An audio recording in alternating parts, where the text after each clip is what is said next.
नमस्ते दोस्तों, कैसे हैं आप सब। इजी स्टडी चैनल पर एक बार फिर आपका स्वागत है। सबसे पहले आप सभी को इजी स्टडी चैनल की ओर से दीपावली महापर्व की ढेरों शुभकामनाएं। आइए अब शुरू करते हैं इस हफ्ते के टॉप करंट अफेयर्स। शुरुआत करने से पहले आपसे वही एक निवेदन, यदि अभी तक आपने चैनल को सब्सक्राइब नहीं किया है तो कृपया सब्सक्राइब कर लीजिए, साथ ही बेल आइकन को भी प्रेस कर दीजिए। सारे प्रश्न महत्वपूर्ण हैं, इसलिए वीडियो को अंत तक देखिए और यदि आपको पसंद आए तो कृपया लाइक कीजिए और अपने दोस्तों में शेयर कीजिए। आइए अब शुरू करते हैं 9 से 17 नवंबर के टॉप करंट अफेयर्स के महत्वपूर्ण प्रश्न।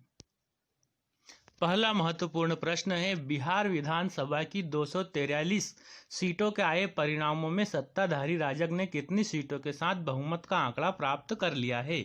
125। महत्वपूर्ण प्रश्न, 10 नवंबर को बिहार विधानसभा की सभी 243 सीटों के आए परिणामों में प्रदेश में सत्ताधारी राजग ने 125 सीटों के साथ बहुमत का जादुई आंकड़ा प्राप्त कर लिया है। राजद के नेतृत्व वाला विपक्षी महागठबंधन 110 सीटों पर सिमट कर रह गया। इस चुनाव में AIMIM ने 5 सीटें, लोजपा एवं बसपा ने 1-1 सीटें जीती। एक सीट पर निर्दलीय उम्मीदवार भी जीतने में सफल रहे। प्रधानमंत्री नरेंद्र मोदी ने 10 नवंबर को SCO की council of heads of state के कौनसवीं समिट को संबोधित किया। 20वीं महत्वपूर्ण तथ्य, प्रधानमंत्री नरेंद्र मोदी ने मंगलवार को शंघाई कॉपरेशन ऑर्गेनाइजेशन यानी SCO council of heads of state के 20वीं समिट को संबोधित किया। वीडियो कॉन्फ्रेंसिंग के जरिए की गई इस बैठक में मोदी ने कहा कि हमने हमेशा आतंकवाद, अवैध हथियारों की तस्करी, ड्रग्स और मनी लॉन्ड्रिंग के खिलाफ आवाज उठाई है। SCO चार्टर में निर्धारित सिद्धांतों के साथ काम करने के लिए भारत हमेशा डटा रहा है। कौन देश के दानदाताओं की लिस्ट में पहले नंबर पर है? अजीम प्रेमजी। महत्वपूर्ण तथ्य, विप्रो के फाउंडर अजीम प्रेमजी देश के दानदाताओं की लिस्ट में पहले नंबर पर है। फाइनेंशियल ईयर 2020 में उन्होंने 7,904 करोड़ रुपए दान दिए हैं। फिलैंथ्रोपी लिस्ट में प्रेमजी के बाद दूसरा नंबर SCL टेक्नोलॉजीज के फाउंडर शिव नाडर का है। उन्होंने एक साल में 795 करोड़ रुपए दान किए। वहीं एशिया के सबसे अमीर और रिलायंस इंडस्ट्री के चेयरमैन मुकेश अंबानी 458 करोड़ की डोनेशन के साथ तीसरे नंबर पर रहे। ह्यूरन रिपोर्ट इंडिया और एडेल गिव फाउंडेशन ने देश के दानदाताओं की लिस्ट मंगलवार को जारी की। OTT प्लेटफॉर्म समेत ऑनलाइन न्यूज पोर्टल अब किस मंत्रालय के दायरे में आएंगे? सूचना और प्रसारण मंत्रालय। महत्वपूर्ण तथ्य, नेटफ्लिक्स, अमेजन जैसे OTT प्लेटफॉर्म अब online news portal, current affairs और ऑडियो वीडियो विजुअल कंटेंट देने वाले डिजिटल प्लेटफॉर्म अब सरकार की निगरानी के दायरे में आएंगे। केंद्र सरकार ने बुधवार को नोटिफिकेशन जारी कर दिया। इसमें कहा गया है कि OTT प्लेटफॉर्म समेत ऑनलाइन न्यूज पोर्टल भी अब इंफॉर्मेशन एंड ब्रॉडकास्ट मिनिस्ट्री के दायरे में आएंगे। प्रधानमंत्री नरेंद्र मोदी ने 11 नवंबर को कहा प्रधानमंत्री जुआन फुक के साथ 17वीं आसियान समिट की अध्यक्षता की। वियतनाम। महत्वपूर्ण तथ्य, प्रधानमंत्री मोदी ने गुरुवार को वियतनाम के प्रधानमंत्री जुआन फुक के साथ 17वीं आसियान समिट की अध्यक्षता की। इसमें संगठन के सदस्य सभी 10 देश शामिल हुए। कोरोना की वजह से इस बार यह समिट ऑनलाइन आयोजित हुई। वुमेन्स T20 चैलेंज यानी महिलाओं के IPL चैंपियनशिप पर किस टीम ने कब्जा किया? Trail blazers. महत्वपूर्ण तथ्य, वुमेन्स T20 चैलेंज यानी महिलाओं के IPL के फाइनल में स्मृति मंधाना की ट्रेल ब्लेजर्स ने हरमनप्रीत कौर की सुपरनोवाज को हराकर पहली बार चैंपियनशिप पर कब्जा किया। खिताबी मुकाबले में सुपरनोवाज ने ट्रेल ब्लेजर्स को 16 रन से हरा दिया। इसी के साथ मंधाना से पिछली 2 बार से टूर्नामेंट जीतती आ रही हरमनप्रीत की टीम से खिताब छीन लिया। किस टीम ने IPL 13 के खिताब पर कब्जा जमाया? मुंबई इंडियंस। महत्वपूर्ण तथ्य, मुंबई इंडियंस ने दिल्ली कैपिटल्स को IPL 13 के फाइनल में हराकर 5वीं बार खिताब पर कब्जा जमाया। IPL के 13वें सीजन में सबसे ज्यादा 670 रन किंग्स 11 पंजाब के लोकेश राहुल ने बनाए और ऑरेंज कैप हासिल की। सबसे ज्यादा 30 विकेट लेने वाले दिल्ली कैपिटल्स के कागिसो रबाडा को पर्पल कैप मिली। Padikkal emerging player of the year Rajasthan royal के जोफ्रा आर्चर को टूर्नामेंट का मोस्ट वैल्यूएबल प्लेयर चुना गया। रॉयल चैलेंजर बेंगलुरु के देवदत्त पडिक्कल को emerging player of the year चुना गया। मुंबई इंडियन ने खिताब के साथ साथ फेयर प्ले अवार्ड भी जीता। कहां पर स्कॉर्पिन क्लास की 5वीं पनडुब्बी वागीर नौसेना में शामिल हुई? मुंबई। महत्वपूर्ण तथ्य, मुंबई मझगांव डाक पर स्कॉर्पिन क्लास की 5वीं पनडुब्बी वागीर गुरुवार को नौसेना में शामिल हुई। रक्षा मंत्री राज्य मंत्री श्रीपद नाइक ने वीडियो कॉन्फ्रेंसिंग के जरिए इसका लोकार्पण कराया।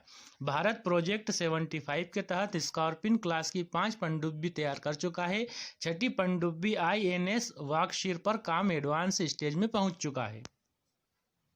7 अगस्त को आतंकी संगठन अल कायदा में नंबर 2 की पोजीशन वाले आतंकी मासरी को एक गुप्त ऑपरेशन के तहत किस खुफिया एजेंसी ने मार गिराया था? मोसाद। महत्वपूर्ण तथ्य, 7 अगस्त को ईरान की राजधानी तेहरान में एक शूटआउट हुआ था।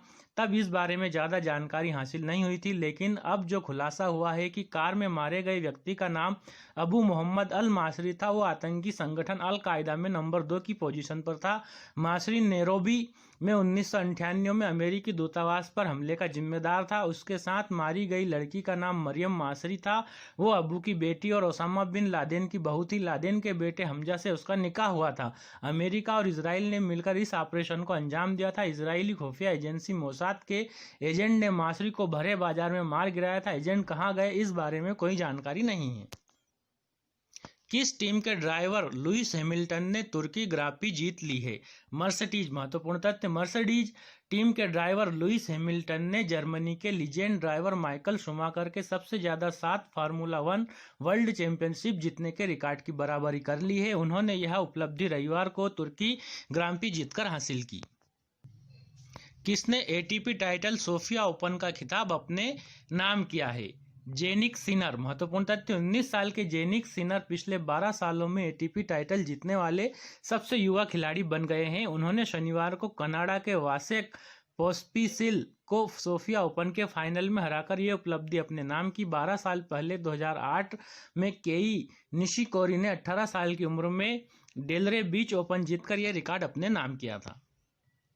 11 नवंबर को केंद्रीय मंत्रिमंडल ने PLI स्कीम के तहत कितने सेक्टर्स को प्रोत्साहन राशि देने की घोषणा की? 10। महत्वपूर्ण तथ्य, 11 नवंबर को केंद्रीय मंत्रिमंडल ने PLI स्कीम के तहत 10 सेक्टर को प्रोत्साहन राशि देने की घोषणा की। इसमें फार्मा और ऑटो सेक्टर शामिल है। स्कीम से देश की मैन्युफैक्चरिंग क्षमता और निर्यात में बढ़ोतरी देखने को सपोर्ट मिलेगा। 1.45 लाख करोड़ रुपए के इस राहत पैकेज में EPFO सब्सिडी को शामिल नहीं किया गया है। केंद्रीय मंत्री प्रकाश जावड़ेकर ने PLI स्कीम पर कहा था कि इससे रोजगार के नए अवसर मिलेंगे।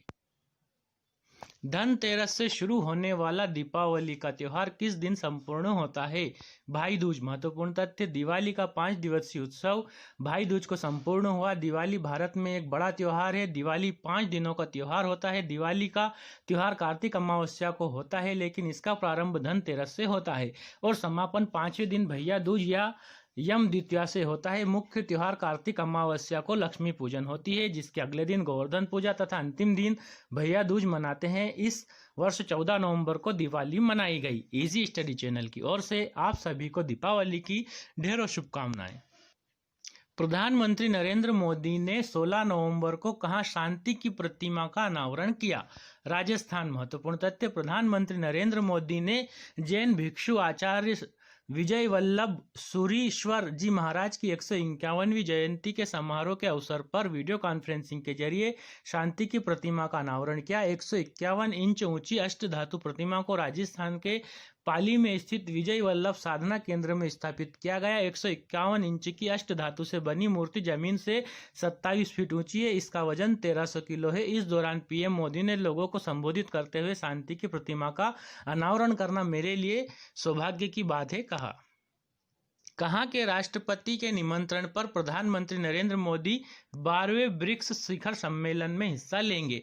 रूस। महत्वपूर्ण तथ्य, विदेश मंत्रालय ने जानकारी दी कि रूस के राष्ट्रपति व्लादिमीर पुतिन के निमंत्रण पर प्रधानमंत्री नरेंद्र मोदी 12वें ब्रिक्स शिखर सम्मेलन में हिस्सा लेंगे। इस शिखर सम्मेलन का आयोजन वर्चुअल माध्यम से 17 नवंबर को किया जाएगा। चीन के राष्ट्रपति शी जिनपिंग, ब्राजील के राष्ट्रपति जेयर बोल्सोनारो और रूस के राष्ट्रपति व्लादिमीर पुतिन भी इस आभासी बैठक का हिस्सा होंगे। अंतिम महत्वपूर्ण प्रश्न है, नीतीश कुमार कौनसवीं बार बिहार के मुख्यमंत्री बन गए? 7वीं।